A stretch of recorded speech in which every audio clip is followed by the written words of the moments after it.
The movie starts with three kids playing hockey in their neighborhood. Sadly, Dave hit the ball too hard, and it ended up in a water channel, so the game had to stop. Among them, Jimmy was the most stubborn one. He got so bored when they couldn't play anymore that he suggested to Dave and Sean that they should steal a car. But naturally, they both refused because they were scared of getting caught. Since they had no other ideas for what to do, they simply wrote their names in the wet cement nearby. Then, someone showed up claiming to be a police officer. This person scolded them for messing up the government stuff and asked where they lived. Strangely, only Dave was taken away, while Jimmy and Sean were left behind.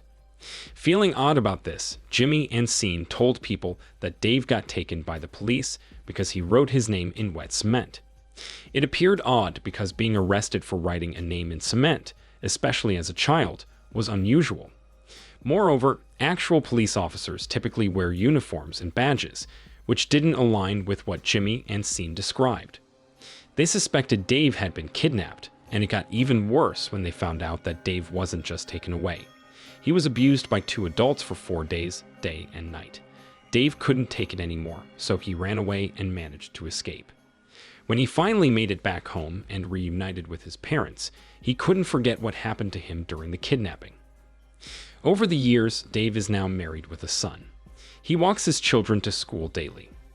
Sometimes they pass the place where he used to play hockey with Jimmy and Sean, and it always reminds him of the terrible incident. Jimmy, on the other hand, owns a shop and has been married twice. His first wife passed away while he was in prison, so he remarried. Jimmy has a grown daughter named Katie. Katie asked her dad for permission to go out with a friend tonight. Jimmy agreed but told her to come home early because she had to attend her sister's first communion at church the next day. Katie kissed her father and promised not to return home too late. She then got into her car and was surprised by her boyfriend named Brendan. Katie keeps her relationship with Brendan a secret from her father due to some past issues between their families. Sean now works as a detective and is always partnered with his friend Whitey. About 6 months ago, Sean's wife left him for reasons he couldn't quite understand, leaving him feeling upset. However, Sean remained hopeful that she would eventually call and explain why she had left. On the same night, Dave went to a bar with his friends to have some beers. Unexpectedly, Katie joined the party with her friends, all in high spirits and even dancing on the table. Dave found the noise from Katie and her friends disturbing, but because he knew Katie was the daughter of his childhood friend, Jimmy, he allowed her to dance with his friends. When Dave returned home around 3 a.m., he was in a bad state, covered in blood. His wife, Celeste, was shocked and worried. Dave explained that he had been mugged on his way home and had fought back against the robber, even hitting him several times. Unfortunately, he had been stabbed during the altercation. Celeste tended to Dave's wound while he expressed anger towards the robber. Dave even wondered if he had killed the robber by hitting his head on the asphalt, but Celeste reassured him that the robber had brought it upon himself by attempting a robbery. The next day, a small child called 911. This child said that he saw a car with the door open, and inside there was a lot of blood. He found this car along with his friend on a Sydney street. Strangely, this child did not want to tell him his name. This child only called 911 anonymously. Jimmy woke up in the morning and couldn't find Katie at home or at the store, which was unusual because Katie had promised to attend her sister's first communion at church. Jimmy even tried calling Katie's friend's house, but Katie was nowhere to be found. Eve, one of Katie's friends, mentioned that she had dropped Katie off at 1 a.m. but wasn't sure where she was headed. Brendan and his brother came to Jimmy's shop to buy some tea. Brendan's real reason for coming was to see Katie, who usually looked after the shop on Saturdays. However, it turned out that Jimmy was taking care of the shop that day, so Brendan and his younger brother left. Meanwhile, Whitey and Sean were working on a car case that was reported by a child through 911. To their surprise, the car belonged to Katie Markham, who was Jimmy's daughter, and this discovery left Sean taken aback, as Katie was his childhood friend's daughter. Katie's absence forced Jimmy and his wife, Annabeth, to attend a church event without her. Sean, after analyzing the situation, believed Katie was shot from outside and was hit in the shoulder. She managed to run into the bushes. After the event, Jimmy, Annabeth, and their kids left the church, only to find the police rushing somewhere, as if a serious incident had occurred. Meanwhile, Celeste checked the newspaper but couldn't find any news about a man being robbed the previous night. This made her suspicious, especially when there was news about a woman being murdered, which turned out to be Katie. Jimmy went to the scene and was shocked to see his daughter's car. Since they weren't allowed in, Jimmy and his brothers pressured the police to let them enter. Jimmy instructed his brothers to talk to Katie's friends and gather any useful information, emphasizing the importance of being respectful. Sean came to explain to his friend Jimmy that his daughter was missing. While Sean was explaining, he was urgently called to the bushes, where they discovered Katie's body. Upon closer examination, they realized Katie had not only been shot, but also brutally beaten, covered in many bruises. Sean felt conflicted about how to break this devastating news to Jimmy, knowing that he would be furious due to his beloved daughter's tragic death. Jimmy forcefully entered the scene with his brother and learned about Katie's death. As expected, he was furious and couldn't comprehend why his beloved daughter had died so suddenly. Whitey and Sean began interrogating Jimmy and Annabeth to understand the sequence of events. Jimmy wondered what might have happened if he had been in the car instead of Dave that day. He thought his life might have taken a different path, possibly preventing Katie's birth and subsequent death. On a related note, Dave happened to be married to Annabeth's cousin, named Celeste. Whitey began to have questions about Katie. Annabeth reassured him, saying that Katie's behavior had been perfectly normal.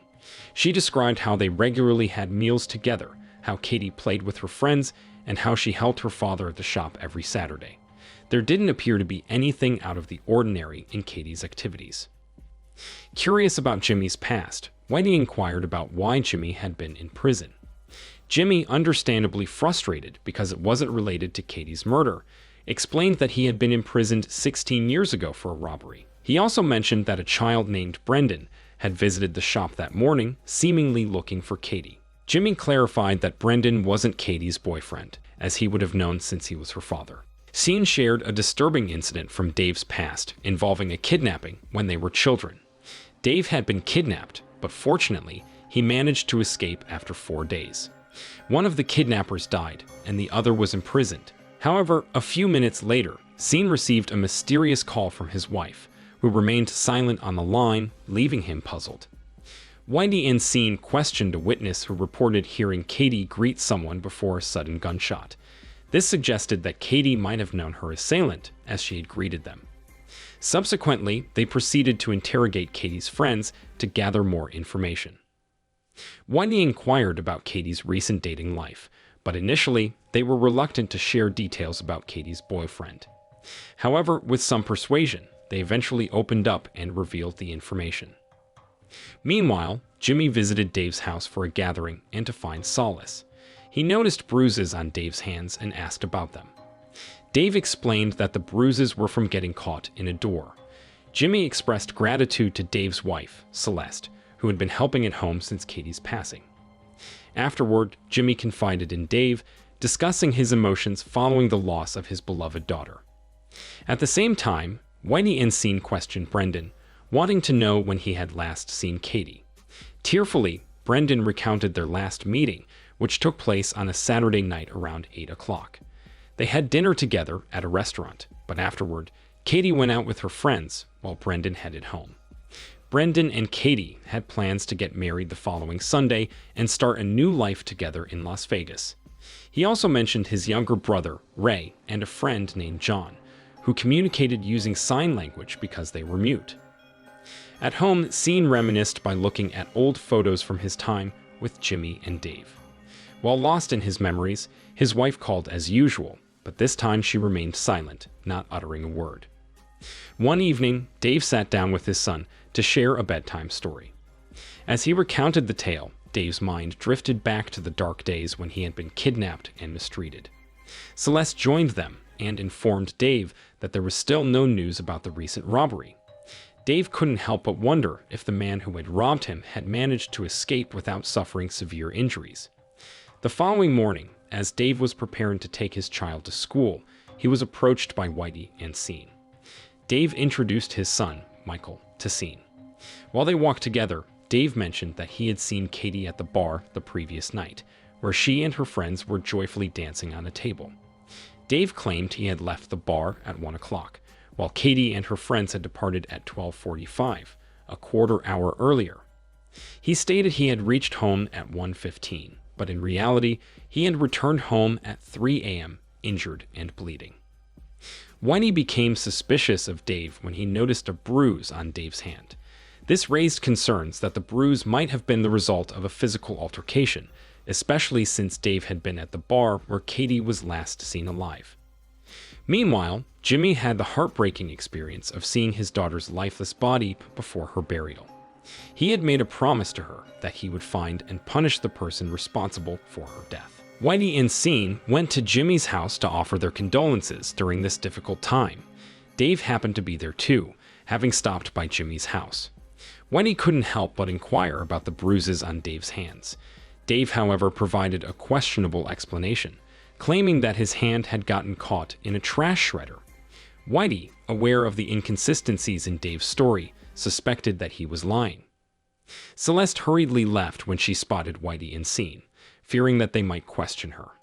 This raised suspicions in Scene's mind, prompting him to approach Celeste and ask her a series of questions. He inquired about the time Dave had returned home after leaving the bar. In an attempt to avoid any mistakes, Celeste fibbed, claiming she was asleep and didn't know when Dave had arrived. Scene also delved into why Jimmy had such a strong dislike for Brendan. It turned out that Jimmy had a history with Brendan's father, namely Ray Harris, and held deep resentment because Ray had abandoned his wife when she was pregnant with a mute child. Jimmy feared that Brendan's DNA might carry the same violent tendencies, potentially endangering Katie. The ballistics report revealed that the bullet that struck Katie had been fired from the same gun used in a 1984 liquor store robbery at the Loon Liquor's shop. This revelation left Celeste questioning whether her husband, Dave, was truly involved in Katie's murder, causing her to reconsider her long-standing beliefs about him. To gather more information, Whitey and Scene visited the Loon Liquor's liquor store. The shop owner suspected that the robber had to be a former employee who had access to the loading and unloading area, and he pinpointed Ray Harris and Brendan as likely culprits due to Ray's recent employment and sudden departure from the store, indicating a possible ulterior motive. Celeste returned home to find Dave engrossed in a vampire movie, which gave her an uneasy feeling. She believed that people with a penchant for violence often indulged in sadistic content, including vampires. This growing unease led Dave to notice that Celeste had been distant lately. He mustered the courage to ask her if she suspected him of being involved in Katie's murder. Dave, grappling with his own traumatic past, even began to entertain the idea that he might have been responsible for Katie's death, which only added to his stress. To ease his anxiety, Dave decided to take a walk outside. During his walk, he encountered Jimmy sitting in front of his house. Dave shared that he had seen Katie at the bar on the night she was murdered and that she appeared happy. This revelation deeply pained Jimmy, as it reminded him of his daughter's happiness before her tragic death. After Dave departed, Jimmy couldn't hold back his tears. In the evening, Whitey made the decision to visit Dave's house. There, he inspected Dave's car and made a shocking discovery. There was a significant amount of blood in the trunk. According to Whitey, it was Katie's blood. This revelation raised questions because Katie had been found dead in the bushes, and it seemed unlikely that her blood should be in the car's trunk. Whitey and Scene initiated an interrogation with Dave, pressing him to reveal the truth about the situation.